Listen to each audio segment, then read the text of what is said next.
Ils disent que devenir riche est difficile. Machiavel ne serait pas d'accord, il dirait que rester riche est encore plus dur. Non pas parce que les chiffres sont complexes, mais parce que la psychologie s'effondre bien avant la fortune. Les pauvres croient que la richesse se mesure au revenu. Les riches savent qu'elle se mesure à l'endurance. Mais les puissants, les vrais machiavéliens, comprennent qu'elle repose sur la psychologie. Car une fois que l'argent est acquis, il ne met plus à l'épreuve ton ambition, il met à l'épreuve ton esprit. Rester riche n'est pas un jeu financier, c'est un jeu psychologique. Chaque empire qui s'est effondré ne l'a pas été par faillite, mais par le confort, l'aveuglement et la lente décomposition de la discipline déguisée en succès. La richesse n'attire pas seulement les voleurs, elle attire aussi la faiblesse, déguisée en aisance, en luxe, en stabilité. C'est pourquoi Machiavel dirait « La première monnaie des puissants n'est pas l'or, c'est la paranoïa ». Pas la peur au sens puéril du terme, mais la vigilance, la conscience que la stabilité est l'illusion la plus séduisante que le pouvoir puisse créer. Il avait compris que dès l'instant où un homme cesse de défendre sa fortune, elle commence à s'éroder, non pas par le vol, mais par la complaisance. La richesse crée une gravité. Elle fait tourner les gens autour de toi, te flatter, dépendre de toi, et avec le temps, cette orbite devient une salle de miroir, où chaque reflet te félicite, jusqu'à ce que tu oublies ce qui faisait de toi un danger au départ. La psychologie du maintien de la richesse commence par la résistance à cette hypnose. Les nouveaux riches dépensent pour prouver qu'ils possèdent. Les riches machiavéliens, eux, dépensent le silence pour prouver qu'ils n'en ont pas besoin. C'est une inversion psychologique. Une discipline de l'invisibilité. Dès que le monde sait combien tu possèdes, tu perds l'arme la plus précieuse, l'incertitude. L'incertitude, c'est la peur dans le cœur des autres. C'est le brouillard qui masque tes mouvements. Machiavel le savait bien. Il écrivait qu'un prince devait être à la fois lion et renard. Le lion pour terrifier, le renard pour dissimuler. Dans la richesse, le lion est la fortune elle-même. Le renard est la retenue qui la cache. Les riches modernes exposent leur vie pour l'admiration. Les anciens rois, eux, enfermaient leurs trésors dans des coffres pour le mystère. L'un cherchait les applaudissements, l'autre cherchait le contrôle. Et le contrôle dure toujours plus longtemps que les applaudissements. La psychologie de la richesse durable commence par la soustraction émotionnelle. Tu dois te détacher des symboles que la richesse t'offre, la voiture, la montre, le manoir, l'applaudissement numérique, car chaque symbole est une laisse. Plus ton identité se fond dans tes possessions, plus tu deviens prévisible. Et la prévisibilité est la mort du pouvoir. Un dirigeant avisé doit paraître prévisible dans sa vertu, mais rester illisible dans ses intentions.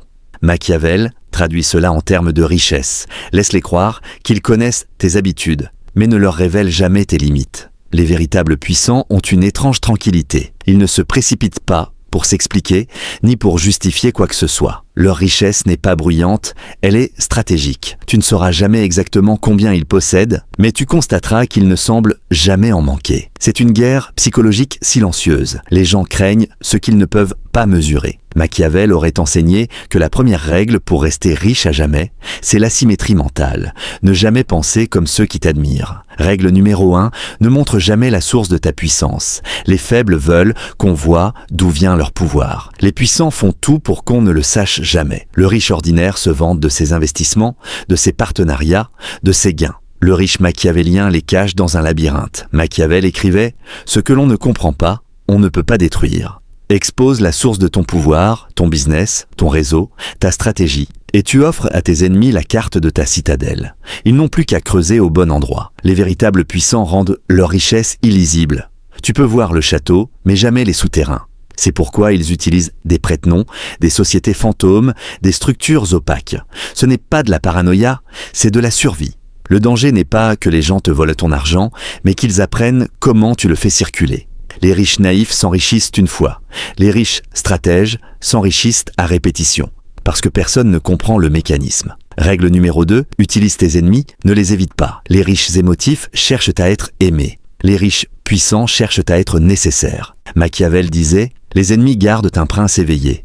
Les amis l'endormissent. Chaque empire a besoin de tension pour survivre. Sans adversité, ton esprit s'amollit. Et la discipline se dissout dans le confort. C'est pourquoi le machiavélien crée des adversaires artificiels. Un concurrent à contrer, un critique à réfuter, un obstacle à dominer. Pas parce qu'il les déteste, mais parce qu'il les guise. Tu veux comprendre la puissance psychologique ? Observe un homme sans ennemi. Il s'effondre dans sa propre mollesse. L'ennemi, c'est la dose quotidienne de réalité. C'est l'acier contre lequel tu affûtes ton esprit. Ne cherche donc pas à éliminer tes ennemis, cherche à les maintenir en vie, sous contrôle. Fais-leur croire qu'ils t'affectent alors qu'ils te stimulent. Les rois intelligents laissaient leurs opposants parler, car pendant qu'ils parlaient, ils se découvraient. Et un ennemi exposé est un ennemi désarmé.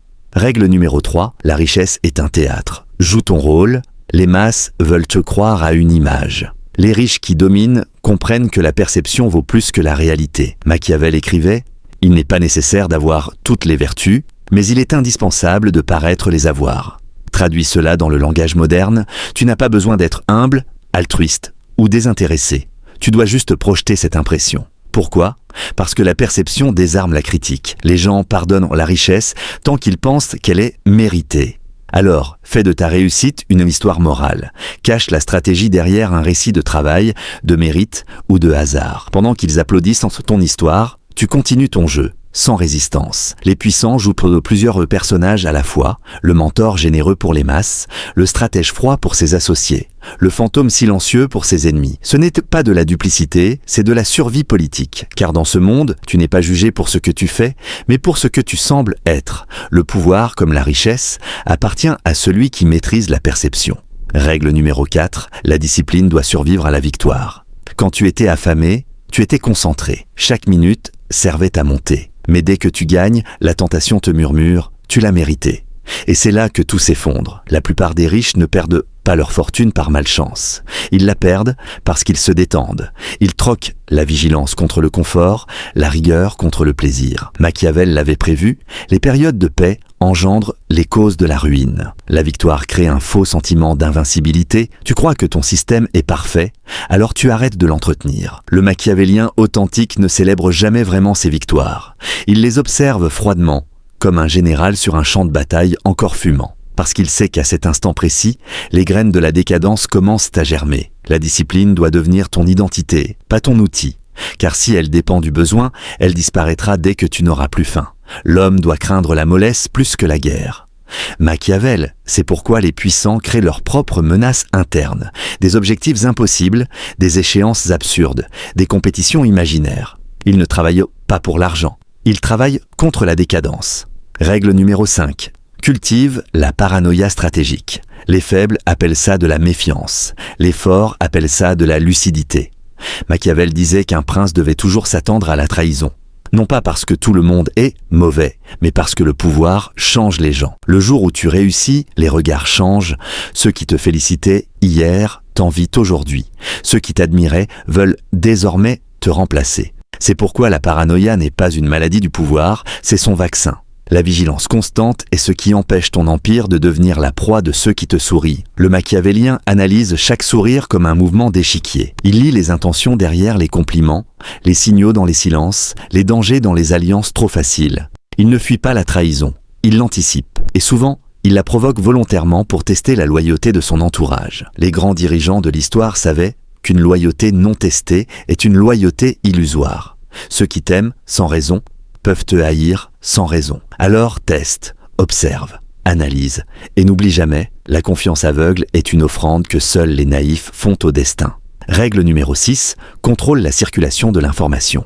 Dans le monde moderne, l'information est la richesse. Ce n'est plus l'or qu'on stocke, mais les données qu'on retient. Machiavel aurait dit aujourd'hui, celui qui contrôle la narration contrôle la réalité. Ce n'est pas le plus riche qui domine, c'est celui qui gère ce que les autres savent de lui. Regarde les empires numériques, les géants financiers, les leaders politiques. Ils prospèrent non pas par la vérité, mais par le contrôle du récit. Le machiavélien comprend cela intuitivement. Il filtre, déforme, retarde, fragmente. Il donne assez d'informations pour inspirer confiance, mais jamais assez pour être lu entièrement. Car la transparence totale est une faiblesse moderne. Celui qui se montre trop devient prévisible. Et celui qu'on peut lire ne fait plus peur. Souviens-toi, le mystère est une forme de pouvoir. Les riches qui perdent leur empire ne sont pas toujours ruinés. Ils sont souvent démystifiés. Et un homme qu'on comprend n'impressionne plus personne. Règle numéro 7, deviens rare et tu deviendras cher. Les masses se ruinent en essayant d'être vues. Les puissants s'enrichissent en devenant invisibles. Plus tu es accessible, plus ta valeur diminue. Plus tu es rare, plus ton absence devient une obsession.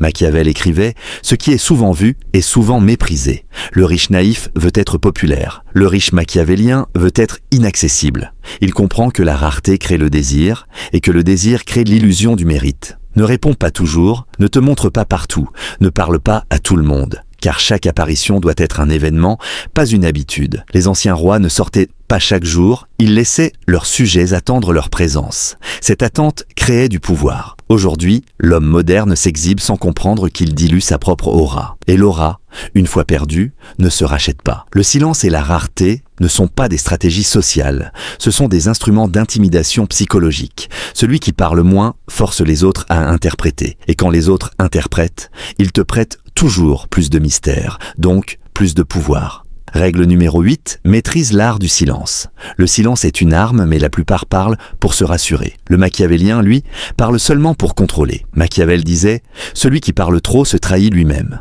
Chaque mot que tu prononces est une munition livrée à l'ennemi. Chaque réaction que tu montres, une faille psychologique révélée. Le riche bruyant perd la guerre avant qu'elle ne commence. Le riche silencieux, lui, laisse les autres se perdre dans leurs suppositions. Le silence n'est pas un vide, c'est un miroir. Il renvoie à chacun sa propre peur. C'est pourquoi les puissants restent impassibles, même face aux accusations, aux rumeurs ou aux attaques. Car répondre, c'est admettre que l'autre compte. Se taire, c'est le faire disparaître. Dans le monde des riches, la parole est une monnaie fragile. Le silence, lui, est une forteresse imprenable. Règle numéro 9, manipule les perceptions, pas les faits. Machiavel ne croyait pas aux mensonges, mais à la mise en scène de la vérité. Il disait « Les hommes jugent plus avec les yeux qu'avec l'intelligence. Ce qui compte, ce n'est pas ce que tu fais, mais ce qu'ils pensent que tu fais. » Les puissants modernes comprennent que l'image contrôle le monde. Ils façonnent des perceptions, pas des réalités. Ils créent des récits, pas des explications. La vérité brute est un métal froid. Elle n'a de valeur que lorsqu'elle est forgée. Tu peux échouer dans un projet. Mais si tu contrôles la narration, on t'appellera visionnaire. Tu peux commettre des erreurs, mais si tu les enveloppes dans une stratégie, on parlera de coup d'audace. Ce n'est donc pas l'erreur qui te détruit, mais la perception de l'erreur. Les riches, qui durent, savent manipuler la lumière comme les ombres. Ils éclairent ce qui les sert et plongent dans le noir ce qui les expose. Ne cherche pas la vérité, cherche le contrôle de l'aversion. Car dans ce monde, celui qui écrit l'histoire n'a pas besoin d'être innocent. Il lui suffit d'être le narrateur. La richesse n'est pas une fin, mais une épreuve. La plupart veulent devenir riches pour fuir la peur. Les véritables puissants le deviennent pour l'affronter. Car la richesse n'efface pas la peur, elle la transforme. Elle ne te libère pas du monde, elle te met au-dessus de lui et t'oblige à regarder en bas sans tomber. Les faibles croient que la richesse révèle qui tu es. Machiavel dirait qu'elle révèle qui tu n'as jamais eu le courage d'être. Quand tu possèdes tout, que reste-t-il à conquérir? Toi-même, tes impulsions, ton confort, ton besoin d'être aimé. C'est la dernière bataille, la plus cruelle, la plus longue. La fortune n'est pas un coffre à garder, c'est un fardeau à maîtriser. Car plus tu possèdes, plus tu attires les regards et plus tu deviens vulnérable à ce que tu ignores encore de toi. Les riches tombent rarement par manque d'argent. Ils tombent par excès d'ego, par faiblesse d'esprit ou par paresse intellectuelle. Et Machiavel, s'il vivait aujourd'hui, ne t'enseignerait pas comment gagner plus, mais comment ne jamais te trahir une fois que tu as gagné. La plus grande perte d'un prince n'est pas la guerre, c'est l'oubli de ce qui l'a rendu dangereux. Reste donc dangereux. Même dans la paix, reste prêt. Même dans l'abondance, reste affamé. Même dans la gloire, reste dans l'ombre.